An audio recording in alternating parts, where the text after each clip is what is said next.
नमस्कार दोस्तों, इस वीडियो में आप सीबीएसई बोर्ड के द्वारा आयोजित की गई सीटेट दिसंबर 2021 के अपर प्राइमरी पेपर के दिनांक 20 दिसंबर 2021 शिफ्ट के पेपर के हिंदी पार्ट का कंप्लीट सोल्यूशन देखने जा रहे हैं। सीबीएसई बोर्ड के द्वारा अपर प्राइमरी में कुल 22 शिफ्टों में ऑनलाइन मोड में पेपर का आयोजन किया गया था, जिसमें से ये हिंदी के पहले शिफ्ट के पेपर के कंप्लीट सोल्यूशन को आप देखने जा रहे हैं। अगर आप सभी शिफ्टों के कंप्लीट पेपर सोल्यूशन के साथ साथ सभी सब्जेक्ट्स के कंप्लीट पेडागोजी को डिटेल में पढ़ना चाहते हैं और सीटेट दिसंबर 2021 के प्राइमरी स्तर के यानी पेपर 1 के सभी शिफ्टों के कंप्लीट पेपर सोल्यूशन को डिटेल में देखना चाहते हैं, तो इस वीडियो के समाप्त होने के बाद से आप इस वीडियो का डिस्क्रिप्शन जरूर चेक करिएगा। और अगर आप चैनल पर पहली बार विजिट करना है तो इसको सब्सक्राइब करते हुए बेल आइकन को जरूर प्रेस कर लीजिएगा सीटेट, यूपी टेट और सुपर टेट की बेहतरीन तरीके से तैयारी करने के संदर्भ में।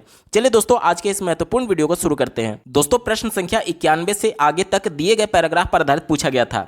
पैराग्राफ के प्रश्नों को सॉल्व करने की सबसे अच्छी विधि है कि सबसे पहले आप प्रश्नों पर एक बार नजर डाल लीजिए, ताकि जब आप पैराग्राफ पढ़ रहे होंगे तो तुरंत आपको उसका उत्तर क्लिक करेगा। साथ ही 2 से 3 प्रश्न आपको ऐसे मिल जाते हैं जिसको सॉल्व करने के लिए पैराग्राफ पढ़ने की आवश्यकता ही नहीं होती है, तो आपका समय भी बचेगा। चलिए डायरेक्टली हम लोग प्रश्नों पर चलते हैं, उसके बाद पैराग्राफ पढ़ेंगे। पहला प्रश्न पूछा गया था, दिव्य शक्ति के रूप में हम किसे पूजते हैं। दूसरा प्रश्न जो इस पर आधारित पूछा गया था, गद्यांश से ज्ञात होता है कि मानव की जिज्ञासा बढ़ने का कारण क्या है। बात करेंगे अगले प्रश्न की, एक वृक्ष 10 पुत्रों के समान मानने की बात किस वाक्य में सटीक है। अगला प्रश्न पूछा गया है 94 नंबर का, आप अपने स्क्रीन पर देख पा रहे होंगे, अनुच्छेद से ज्ञात होता है कि प्रकृति ने स्वच्छ। अगला प्रश्न पूछा गया है, वन धारणी के जीते जागते स्वर्ग है। प्रदर्शन के आधार पर अनुच्छेद की प्रभावशाली वाक्य संरचना पुष्टि करती है। अगला प्रश्न पूछा गया है 96 नंबर का, जिज्ञासा शब्द का अर्थ है। तो यहाँ पर देखिए, इस प्रश्न को सॉल्व करने के लिए आपको पैराग्राफ पढ़ने की आवश्यकता ही नहीं है, ठीक है। जिज्ञासा का अर्थ क्या पूछा गया है, तो जिज्ञासा का अर्थ होता है जानने की इच्छा। विकल्प नंबर 2 इसका बिल्कुल सटीक जवाब हो जाएगा, ठीक है। अगला प्रश्न पूछा गया है, अनुच्छेद के अनुसार प्रकृति का संतुलन बनाए रखना आवश्यक है। और 98 नंबर का प्रश्न आप अपने स्क्रीन पर देख पा रहे होंगे, धारणी सृष्टि का आधार है। वाक्य में निहित शब्द सृष्टि का विलोम शब्द क्या होगा। तो यहाँ पर देख लीजिए, सृष्टि का विलोम शब्द हमसे पूछा गया है, तो इसका विलोम क्या हो जाएगा, प्रलय हो जाएगा। विकल्प नंबर 2 यहाँ पर बिल्कुल सटीक जवाब हो जाएगा। बात करेंगे इस पर आधारित अंतिम प्रश्न की, निम्नलिखित वाक्यों में से वर्तमान काल का वाक्य चुनिए। तो वर्तमान काल का वाक्य चुनने के लिए ये भी ग्रामर का प्रश्न है, आपको पैराग्राफ पढ़ने की आवश्यकता ही नहीं है। पहला यहाँ पर देख सकते हैं, दिया गया वनों की रक्षा से हम पुण्य कमा सकते थे। देखिए, थे है तो ये पास्ट टेंस है यानी भूतकाल। दूसरा देखिए, तो ये गलत हो गया, ठीक है। दूसरा देखिए, ईश्वर की बहुमूल्य सौगात को मलिन कर दिया ये भी पास्ट टेंस का है, तो हमारा उत्तर नहीं होगा। वन धरती के जीते जागते स्वर्ग है, ये प्रेजेंट टेंस का है, हमसे वर्तमान काल ही पूछा गया था, तो विकल्प नंबर 3 सही जवाब हो जाएगा। और चौथा विकल्प देखिए, मनुष्य ने आकाश लांघ लिया और प्रकृति का छेदन भेदन करता चला गया। देखिए, गया ये भी बीत चुका है, यानी कि ये भी भूतकाल में था, हमारा उत्तर नहीं होगा। तो इसका जवाब क्या हो जाएगा, इसका जवाब ऑप्शन नंबर 3 हो जाएगा। देखिए, चलिए अब बाकी के प्रश्नों को सॉल्व करने के लिए आपको पैराग्राफ पढ़ने की आवश्यकता है। चलिए जल्दी से पैराग्राफ को पढ़ लेते हैं। पैराग्राफ यहाँ से शुरू होता है, आप स्क्रीन पर देख पा रहे होंगे, प्रकृति ने स्वच्छ हवा मुक्त हस्त से हमें लुटाई है। मुक्त हस्त मतलब कि खुले हाथों से स्वच्छ हवा प्रकृति के द्वारा हम पर लुटाई गई है। आगे देखिए, जल और पवन को हम दिव्य शक्ति के रूप में पूजते हैं। पहला ही प्रश्न पूछा गया था, हम किसको दिव्य शक्ति के रूप में पूजते हैं, तो जल और पवन को, ठीक है। चलिए आगे पढ़िए, धरणी को हम माँ कहते हैं, लेकिन विज्ञान के युग में पैर रखते ही मानव की जिज्ञासा बढ़ने लगी और भौतिकवाद ने पांव पसारे।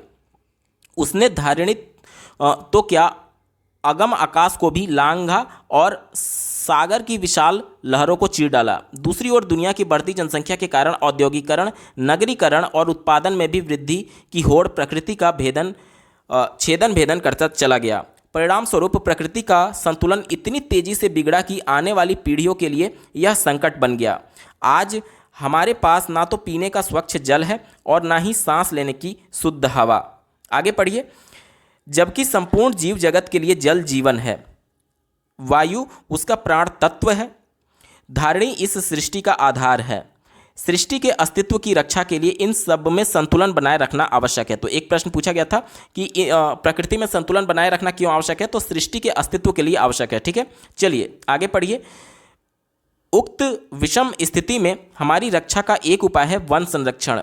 वृक्ष हमारे मित्र हैं और रक्षक भी, वे हमें प्राणवायु देते हैं और जल भी, अतः वृक्ष जीवन दाता है। इसलिए हमारे यहाँ तुलसी, आंवला, आम, पीपल, वट आदि वृक्षों को पूजनीय माना जाता है। एक वृक्ष 10 पुत्रों के समान मानने की बात सर्वथा सत्य है। वन धारणी के जीते जागते स्वर्ग है। वनों से वर्षा, वर्षा से अन्न होता है, इसलिए वनों का विनाश रोकें और धारिणी को नृशंस दोहन से बचाव करके उसका श्रृंगार करें। धारिणी को प्रलय के मेघ से बचाने में आम मनुष्य कारगर भूमिका निभा सकते हैं। चलिए, ये पूरा पैराग्राफ हो गया। अब सभी प्रश्नों को एक बार देख लेते हैं। पहला प्रश्न जो पूछा गया था, दिव्य शक्ति के रूप में हम किसे पूजते हैं? तो अभी आपने देखा कि जल और वायु को, यानी जल और पवन, इसका बिल्कुल सही जवाब हो जाएगा। विकल्प नंबर 1 सही जवाब है। चलिए बढ़ते हैं प्रश्न संख्या 92 की तरफ। अगला प्रश्न पूछा गया था, गद्यांश से ज्ञात होता है कि मानव की जिज्ञासा बढ़ने का कारण क्या है?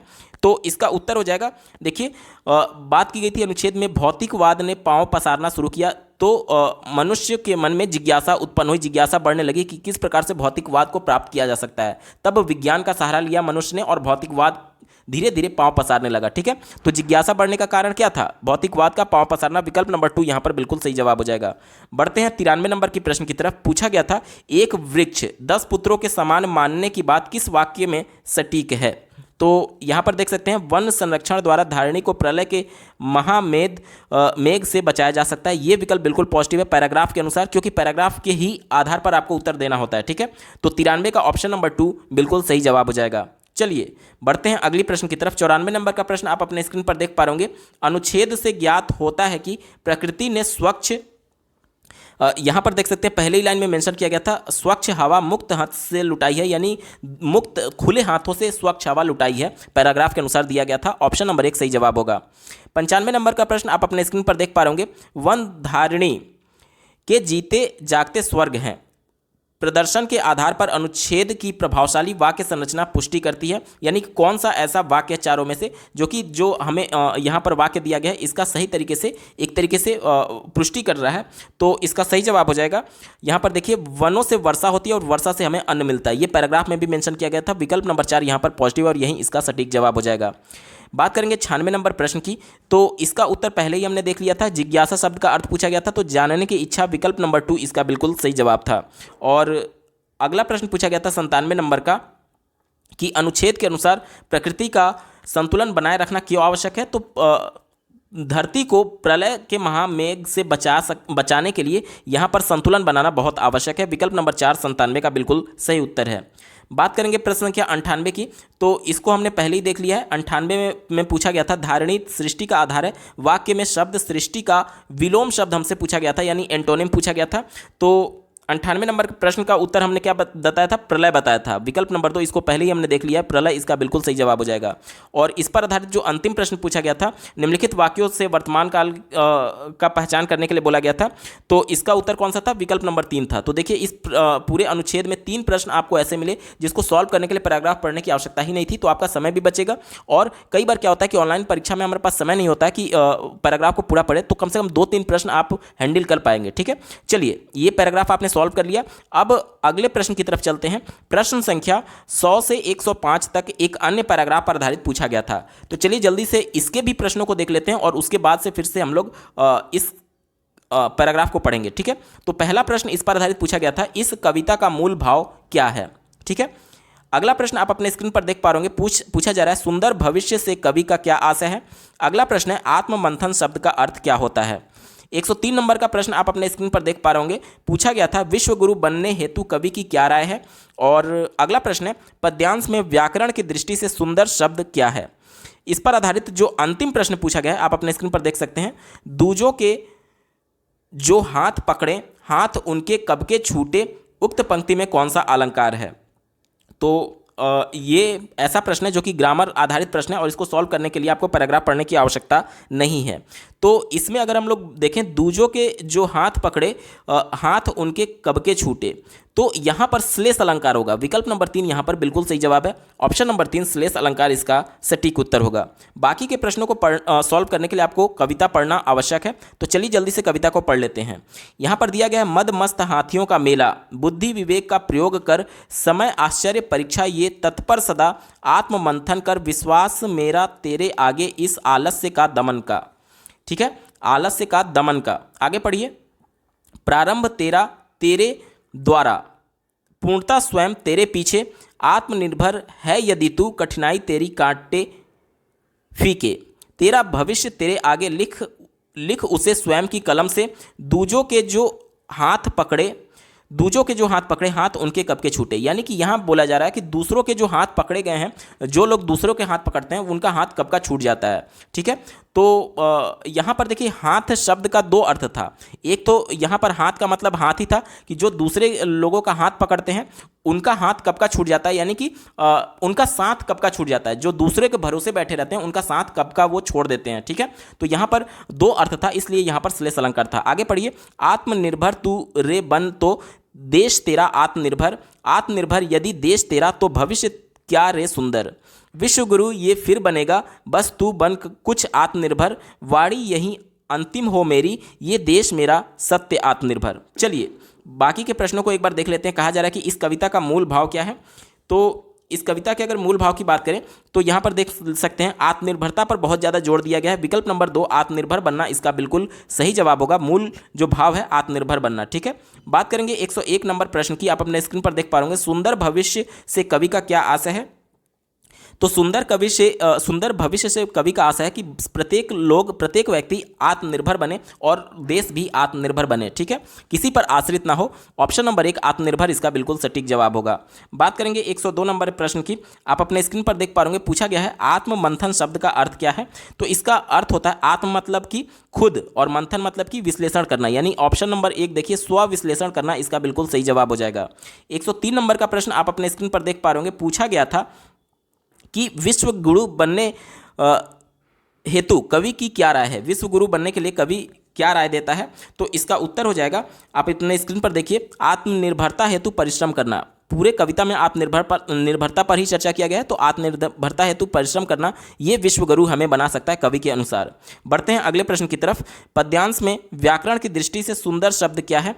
तो अगर मैं बोलूं कि वह बहुत सुंदर है, तो सुंदर किसकी विशेषता बताता है, वह की, और वह क्या है, प्रोनाउन है। और जो शब्द प्रोनाउन या नाउन की विशेषता बताते हैं उसे हम लोग विशेषण बोलते हैं। तो उत्तर क्या हो जाएगा, 104 का ऑप्शन नंबर 2 विशेषण इसका बिल्कुल सही जवाब हो जाएगा। चलिए 105 नंबर जो अंतिम प्रश्न है इस पर आधारित, वो पहले ही हमने देख लिया था कि दूजों के जो हाथ पकड़े, हाथ उनके कब के छूटे। इसमें हमसे अलंकार पूछा गया था, तो इसका उत्तर हमने पहले ही देख लिया है। इसका उत्तर हो जाएगा श्लेष अलंकार। विकल्प नंबर 3 इसका बिल्कुल सटीक जवाब है। ऑप्शन नंबर 3 सही उत्तर है। अगला प्रश्न पूछा गया है, भाषा क्या है। तो देखिए भाषा के संदर्भ में हमसे प्रश्न पूछा गया है। पहला विकल्प दिया गया है संरचनाओं की व्यवस्था है। तो संरचना कहने का मतलब कि जो इसके वर्ण होते हैं उनकी संरचना से जुड़ा हुआ है। तो ये बहुत ज़्यादा संकुचित है, क्योंकि केवल संरचना इससे जुड़ा हुआ नहीं है, बल्कि इसमें व्याकरण के नियम भी होते हैं। केवल संरचना वर्ण थोड़ी है इसमें, ठीक है, व्याकरण के नियम भी होते हैं। तो ये केवल कहना कि संरचनाओं की व्यवस्था है थोड़ा संकुचित है, इस वजह से इसका उत्तर नहीं हो सकता। दूसरा देखिए संप्रेषण की व्यवस्था है। भाषा का प्रयोग हम लोग करते हैं संप्रेषण करने के लिए, लेकिन अगर भाषा की परिभाषा पूछा जाए तो आप ये थोड़ी बोलेंगे कि जिसके माध्यम से हम लोग संप्रेषण करते हैं। भाषा अपने आप में क्या है ये पूछा जा रहा है, तो ये संप्रेषण की व्यवस्था नहीं कहा जा सकता। चौथा देखिए एक वैज्ञानिक व्यवस्था है, तो ये भी थोड़ा संकुचित है, हमारा उत्तर नहीं होगा। ये हम लोग जरूर बोलते हैं कि देवनागरी लिपि के जो वर्ण हैं वो वैज्ञानिक रूप से व्यवस्थित हैं, लेकिन इसका मतलब ये कतई नहीं है कि आप केवल उसी पर निर्भर रहेंगे, यानी कि वैज्ञानिक व्यवस्था ही एकमात्र इसको परिभाषित कर सकता है। तो ये विकल्प नहीं हो सकता। एक ही विकल्प बच्चा ऑप्शन नंबर 3 देखिए नियमित संचालित व्यवस्था है। नियम संचालित मतलब कि व्याकरण में विभिन्न प्रकार के नियम होते हैं और जो संरचना की व्यवस्था कहा गया था वो इसी नियम के अंतर्गत आ जाएंगे। यानी पहला विकल्प संकुचित था और ये कहीं ना कहीं तीसरे विकल्प में पहले से इंक्लूडेड है, इस वजह से पहला अब गलत हो जाएगा। और एक ही विकल्प बचा ऑप्शन नंबर 3 देखिए नियम संचालित व्यवस्था है। ऑप्शन नंबर 3 इसका बिल्कुल सही जवाब हो जाएगा, क्योंकि जो वर्ण लिखे गए हैं, मान लीजिए क लिख रहा हूं तो इसका एक नियम है कि आप इसी प्रकार से क लिखेंगे। आप इस प्रकार से क का मतलब थोड़ी होगा, ये नियम बना दिया गया कि क इसी प्रकार से आपको लिखना है, ठीक है। और व्याकरण के नियम तो नियम होते ही हैं भाषा में, तो ऑप्शन नंबर 3 इसका बिल्कुल सटीक जवाब होगा। भाषा एक नियम संचालित व्यवस्था है। अगला प्रश्न पूछा गया था, एक अध्यापक कुछ क्रियाएं करता है, शिक्षार्थियों को निर्देश है कि इसका अनुसरण करें, उन्हें किसी भी प्रकार से बोलने की मनाही है, इस विधि को किस रूप में जाना जाता है? ध्यान से समझिएगा, यहाँ पर जो अध्यापक है वो केवल क्रियाएं कर रहा है, वो अध्यापक स्वयं कुछ नहीं बोल रहा है, केवल क्रियाएं कर रहा है, अपने हाथों के माध्यम से, अपने चेहरे की भाव भंगिमा के माध्यम से, अपने पूरे बॉडी का प्रयोग कर रहा है कुछ क्रियाएं करने के संदर्भ में, लेकिन कुछ बोल नहीं रहा है, और इसी का अनुकरण जो बच्चे हैं वो अनुकरण कर रहे हैं, अनुसरण कर रहे हैं। तो हमसे अब ये बोला जा रहा है कि इस विधि को किस रूप में जाना जाता है? तो देखिए, इस विधि को हम लोग टोटल फिजिकल रिस्पांस के नाम से जानते हैं। यानी कि देखिए, टोटल फिजिकल रिस्पांस होता क्या है, आप लोग प्राइमरी स्तर में बच्चों को पढ़ाने का तरीका देखे होंगे, जब ट्रेनिंग में गए होंगे डीएलएड के दौरान या फिर बीएड के दौरान, तो आप लोगों ने देखा होगा कि किस प्रकार से बच्चों को कविता पढ़ाई जाती है। जैसे मान लीजिए एक कविता है, एक मोटा हाथी झूम के चला, मकड़ी की जाल में जाके वो फंसा। तो जब हाथी वर्ड आएगा तो बच्चों को हाथी बताने के लिए जो टीचर अपने केहूनी से पूरा हाथ जो है वो अपने नाक से सटा लेता है, ताकि बच्चों को हाथी का सूंड रिप्रेजेंट करके बताया जा सके। या फिर झूम करके चलने की बात होती है तो थोड़ा झूम करके टीचर दिखाता है, इस प्रकार से। यानी कि जो चीज़ें टीचर के द्वारा बोली जा रही है वही चीज़ें वो क्रियाओं के माध्यम से भी बच्चों को दिखाता है, ताकि जो बच्चों का अधिगम है वो अर्थपूर्ण हो सके। बच्चे सुनने के साथ साथ अगर देख भी रहे हैं, यानी जितनी ज़्यादा इंद्रियां उनकी एक्टिव रहती हैं उतना ही ज़्यादा उनका अधिगम जो होता है वो अर्थपूर्ण किया जा सकता है। तो ये होता है टोटल फिजिकल रिस्पॉन्स, जिसे हिंदी में हम लोग समग्र शारीरिक प्रतिक्रिया बोलते हैं। ऑप्शन नंबर 2 पॉजिटिव है और यही इसका बिल्कुल सही जवाब हो जाएगा।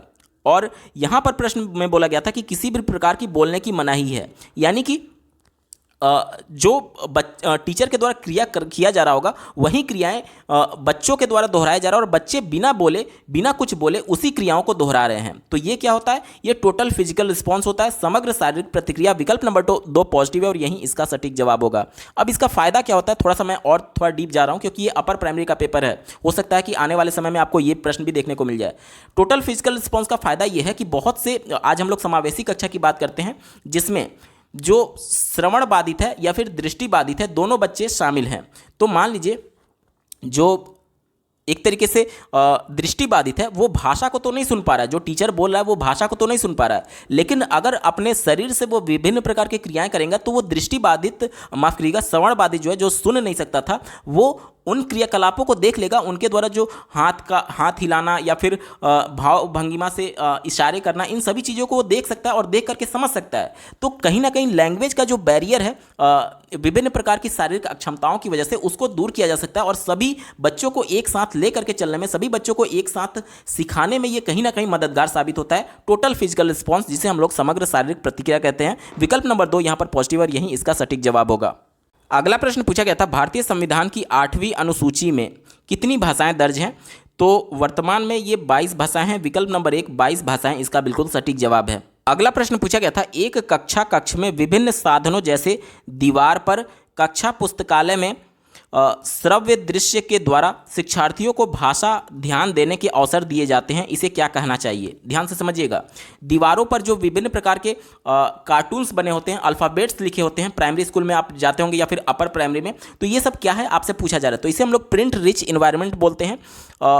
और अगर शुद्ध हिंदी में अगर बोला जाए, अगर लैंग्वेज के क्लास में बोला जाए, तो ये क्या है? ये इन्वेस्टमेंट है बच्चों को भाषा सिखाने के संदर्भ में, यानी निवेश समृद्ध परिवेश है। जो बच्चे को सीखना है, उसी बच्चे को उसी का इन्वायरमेंट दे दिया गया, ताकि बच्चे जल्दी से सीख पाएँ। और कहीं ना कहीं जो कुछ भी बच्चे दीवार पर देख रहे हैं या फिर पुस्तकालय में देख रहे हैं या फिर श्रव्य दृश्य से जो कुछ भी कर रहे हैं, उसके माध्यम से वो उन चीज़ों को अपने दैनिक जीवन से जोड़ पाते हैं। और कहीं ना कहीं वो कार्टून भी देखते हैं टीवी में, तो वो सब कार्टून के माध्यम से उनको अल्फ़ाबेट, जैसे कि मान लीजिए उनके दीवार पर, स्कूल के दीवार पर एक बिल्ली का चित्र बना होता है और उसके आगे बड़ा सा कैट लिखा रहता है और इसमें सी हाईलाइट रहता है, यानी सी को बोल्ड किया गया रहता है। तो क्या है? बिल्ली से उसको कोरिलेट कर दिया गया सी अल्फ़ाबेट को, और सी बच्चे सीख पा रहे हैं इस चित्र को देख करके, कैट को देख कर, बिल्ली को देख करके कैट शब्द जान रहे हैं और कैट से वो सी को कोरिलेट कर पा रहे हैं। ठीक है, तो ये क्या होता है? ये इन्वेस्टमेंट होता है बच्चों को भाषा सिखाने में, यानी कि निवेश समृद्ध परिवेश। ऑप्शन नंबर 3 इसका बिल्कुल सही जवाब होगा।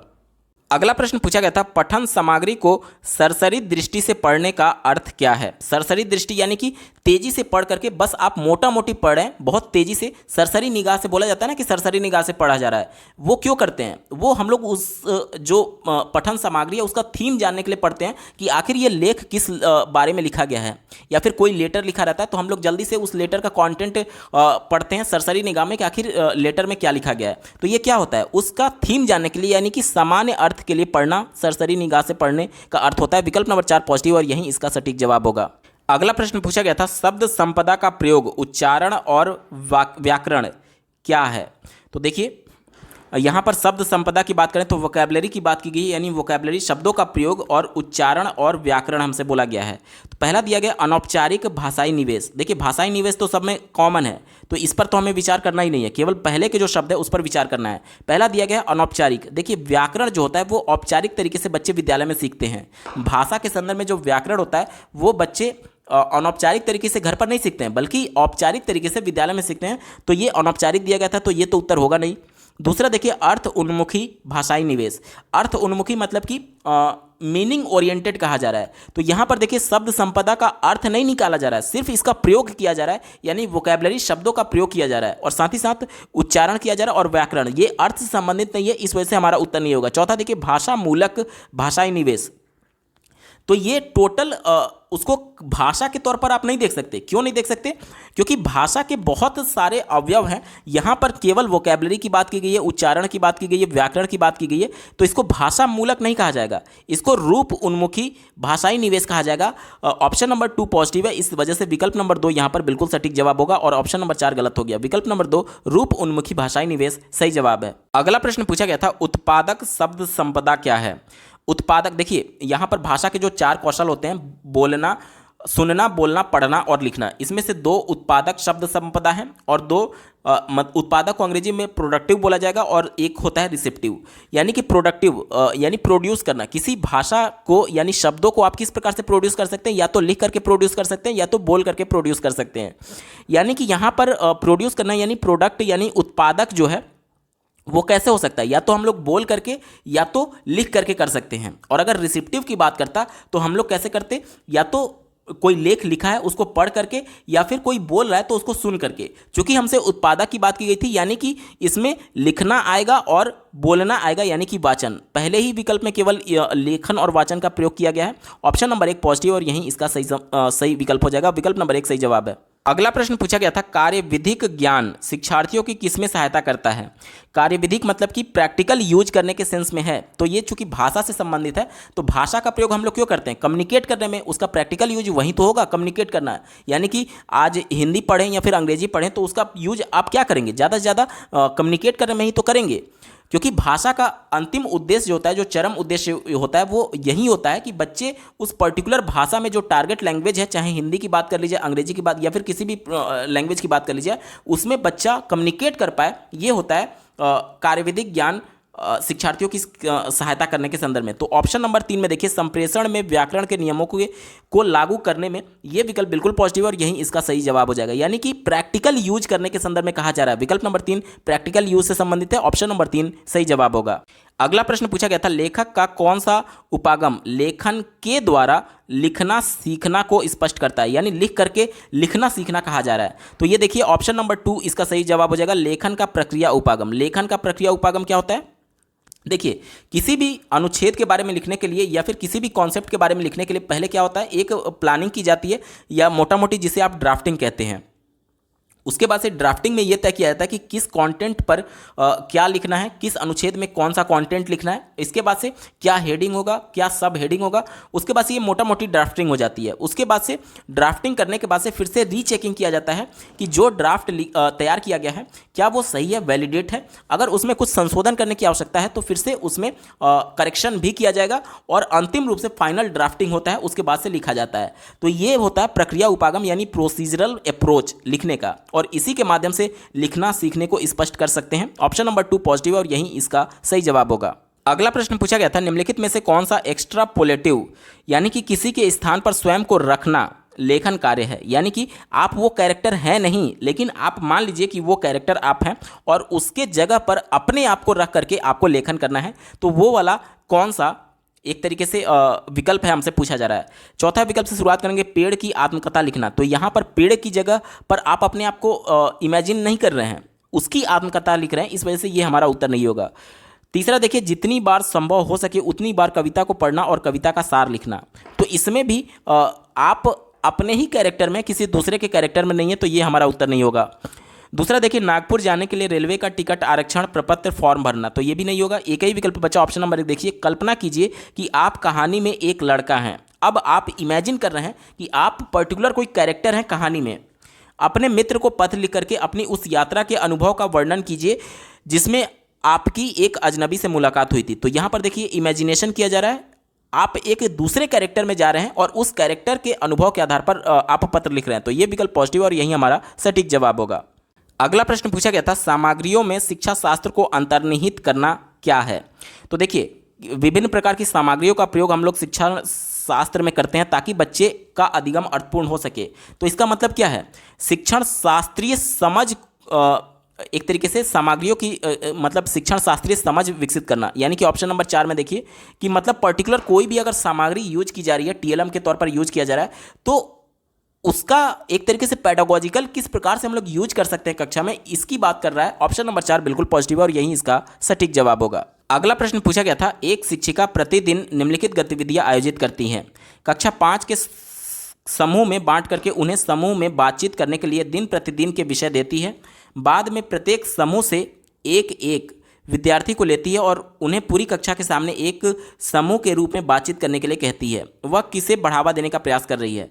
तो वो बेसिक इंटरपर्सनल कम्युनिकेशन स्किल, जिसे हम लोग BICS कहते हैं, जिसे आधारभूत अंतः वैयक्तिक संप्रेषणात्मक कौशल। ऑप्शन नंबर 1 बिल्कुल सही जवाब है और यही इसका सटीक उत्तर होगा।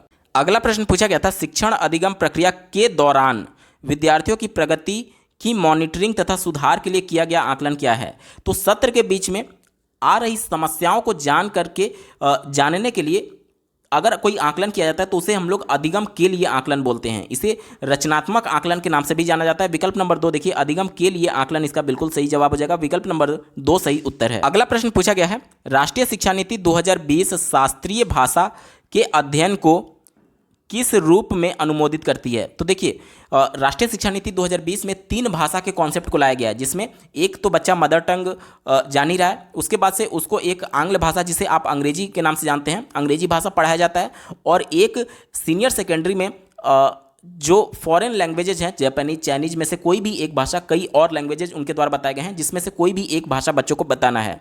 और यहाँ पर बात की गई है किसकी, शास्त्रीय भाषा की, यानी रीजनल लैंग्वेज की। तो जो रीजनल लैंग्वेज है वो एक अतिरिक्त विकल्प के तौर पर बताया गया है। ऑप्शन नंबर 3 में देखिए, एक ऑप्शनल लैंग्वेज के तौर पर बताया गया है, एक अतिरिक्त विकल्प, इसका बिल्कुल सही जवाब होगा। विकल्प नंबर 3 सही उत्तर है। अगला प्रश्न पूछा गया है, एक शिक्षिका अपनी कक्षा में विद्यार्थियों के 2-2 के समूह बनाती है और उन्हें 18 वाक्यों वाली एक कहानी देती है। इनमें से एक जोड़े के पास विषम संख्या वाले वाक्य छपे हुए हैं और अन्य वाक्य खाली हैं, जबकि दूसरे जोड़े को सम संख्या वाले वाक्य दिए गए हैं तथा विषम संख्या वाले वाक्य खाली हैं।